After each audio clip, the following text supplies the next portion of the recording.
Son Excellence Eduardo dos Santos, président de la République d'Angola et le président en exercice de la Commission du Golfe de Guinée,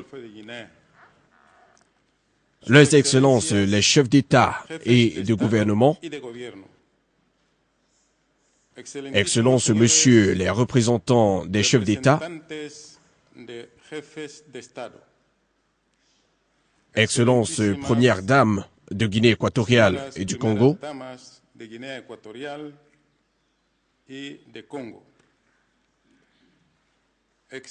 Leurs Excellences les autorités et dignitaires de la République de Guinée équatoriale, Leurs Excellences les ministres, les secrétaires exécutifs et leurs adjoints de la Commission du Golfe de Guinée,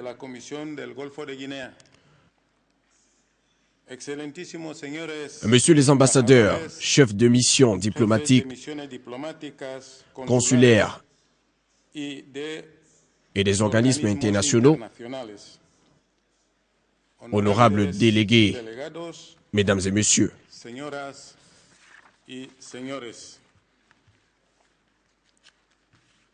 c'est un immense honneur et motif d'une grande satisfaction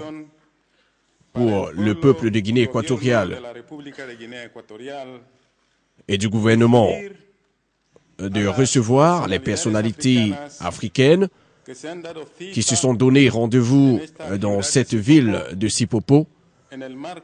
à l'occasion de la célébration de la 8e conférence et du 3e sommet des chefs d'État et de gouvernement pour aborder et décider des termes importants sur les problèmes qui affectent la paix et le développement des pays du Golfe de Guinée.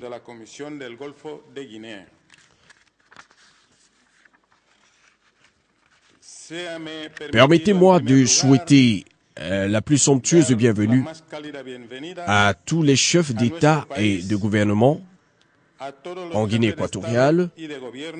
Bienvenue aux représentants et à tous les délégués de cette conférence, à qui nous souhaitons aussi de passer un bon séjour et comptons sur leur meilleure disponibilité et leur courage pour réaliser de manière satisfaisante leur travail, en même temps qu'ils profitent du meilleur de l'hospitalité de la Guinée équatoriale. Excellences, le Conseil des ministres a mis à notre disposition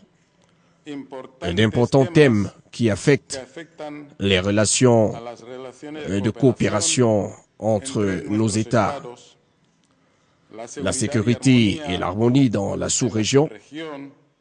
le développement intégral de nos peuples et l'exploitation rationnelle des ressources que la Providence nous a léguées. Des thèmes que ce 3e sommet aura la lourde tâche de débattre et apporter des solutions qui pourront satisfaire les intérêts de tous.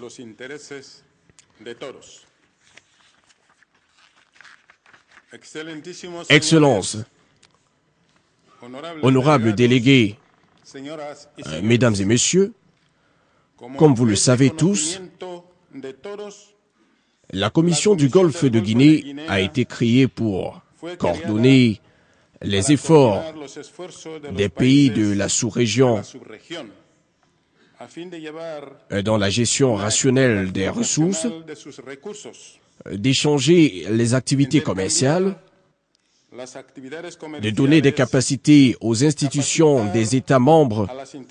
pour la défense et la protection de leurs ressources, entreprendre des actions conjointes et coordonnées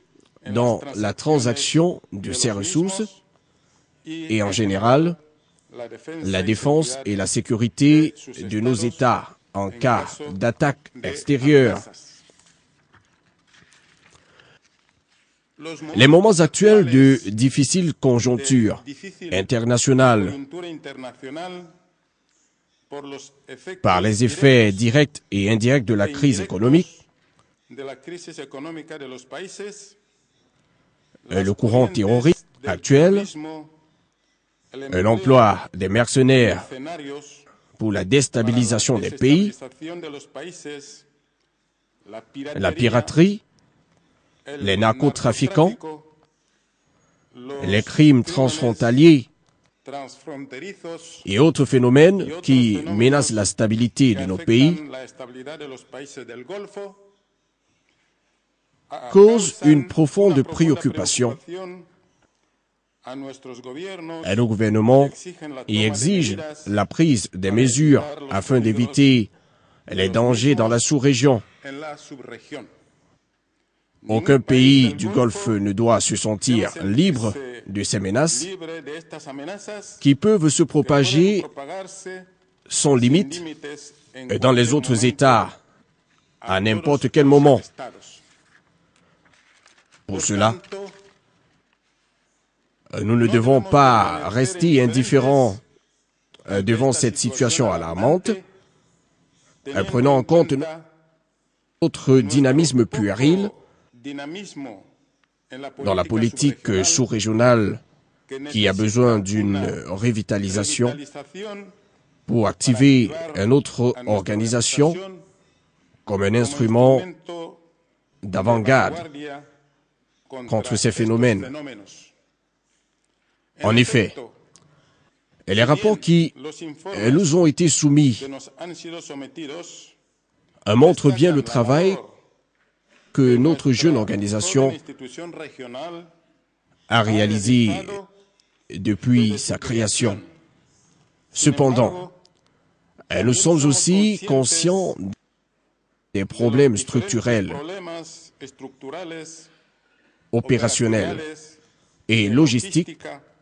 qui ont empêché que nous atteignions nos objectifs souhaités par les États respectifs du Golfe de Guinée. D'autre part, la reconnaissance, nous reconnaissons les complexes et mécanismes internationaux et les conditions difficiles dans lesquelles la Commission du Golfe de Guinée a effectué son travail,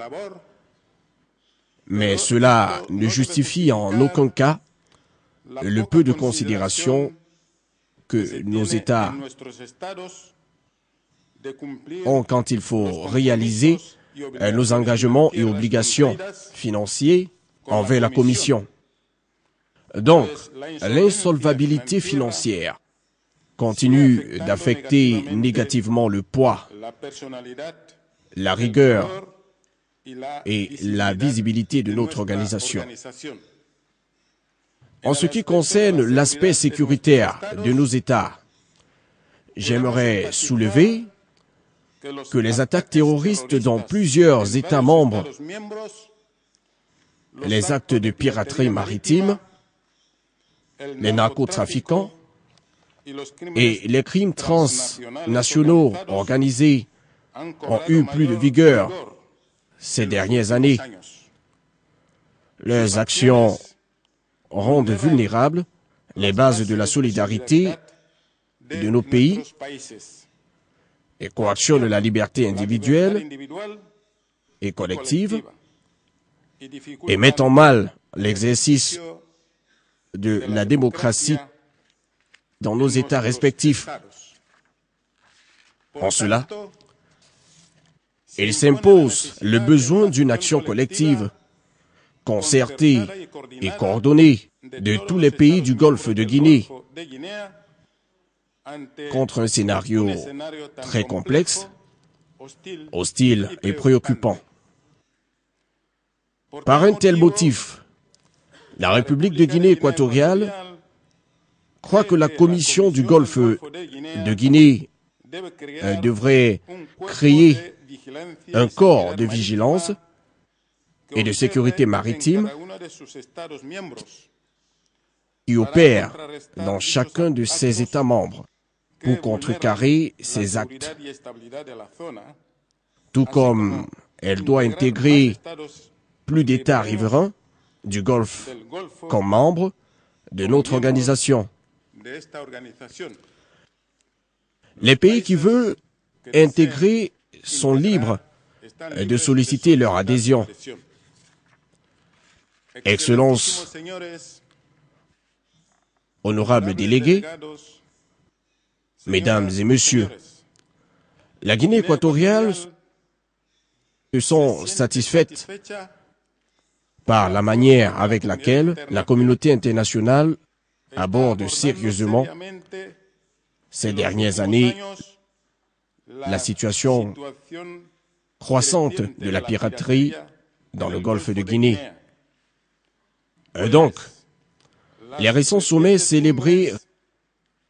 respectivement au Bénin et au Cameroun cette année reflètent un fidèle témoignage des efforts collectifs déployés par la communauté internationale et spécialement par les Nations Unies, l'Union africaine, la CEAC et la CEDEAO. Pour autant, la Commission du Golfe de Guinée doit faire front commun avec ces organismes pour atteindre ces objectifs. Les dites conférences nous ont permis de partager des expériences et méthodes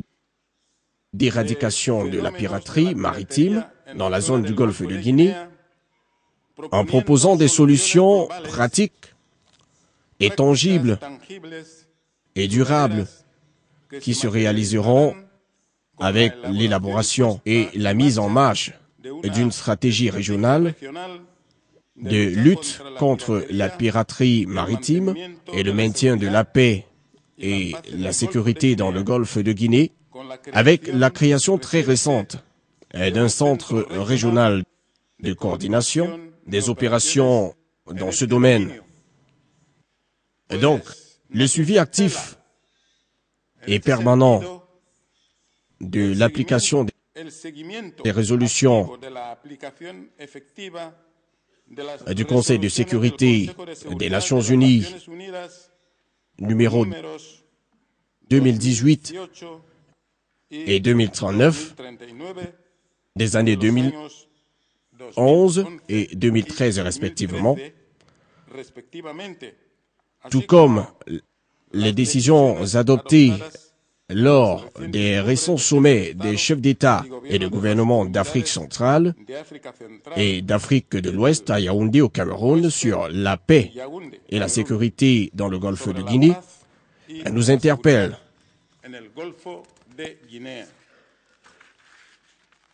En travaillant ensemble dans un élan de fierté, d'engagement et de responsabilité, nous pouvons facilement relever les défis qui nous incombent et atteindre les objectifs que nous nous sommes fixés lors de la création de notre organisation. Nous devons garantir la paix et la sécurité des peuples. D'autre part, le gouvernement de la République de Guinée équatoriale a été et sera toujours un organe valide et disponible, soucieux de travailler avec tous les pays et leurs alliés qui opèrent dans la zone pour lutter contre cette criminalité et garantir la sécurité des personnes physiques et juridiques de l'Afrique occidentale et centrale, ainsi que leurs opérations dans les eaux ouvertes du Golfe de Guinée. Excellences, honorables délégués, Mesdames et Messieurs, en conclusion, nous sommes convaincus que les objectifs fixés pourront être atteints dans les temps.